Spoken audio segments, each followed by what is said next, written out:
என் நாடு என் வீடு என் மக்கள் எந்த தேசம் நான் சுவாசிக்கும் ஒவ்வொரு மூச்சு காற்று பேசும் உயிருள்ள வரை எந்த தமிழின் பெருமை தமிழன் உலகை ஆண்ட கதைகளின் உண்மை கலை அறிவியல் மருத்துவம் அனைத்திலும் சிறந்து விளங்கிய என் தமிழினம் உலகுக்கு கலாச்சாரம் என்றால் என்ன வெற்றி கற்றுக் கொடுத்து எல்லோரையும் வாழ வைத்த எங்கள் தமிழ் குணம் தாழ்ந்தவரா நாம் இல்லை ஒருபோதும் இல்லை அடிமையாய் வாழ்ந்தது போதும் அரசன் பரம்பரை உலகை உணரவை எட்டு திக்கும் நம் புகழை பரவசை அகத்திய மருத்துவம் அகத்துவம் அனைத்தையும் அளித்தனம் திருமொழி தமிழதன் திறத்தை நாம் உணர்ந்திட உயர்ந்திட அலையென எழுந்திட உலக தமிழனே ஒன்று கூடுவோம் வா என் நாடு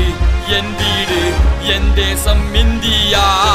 என் இனம் என் மொழி என் உயிரென உறக்க சொல்வேன் தமிழன்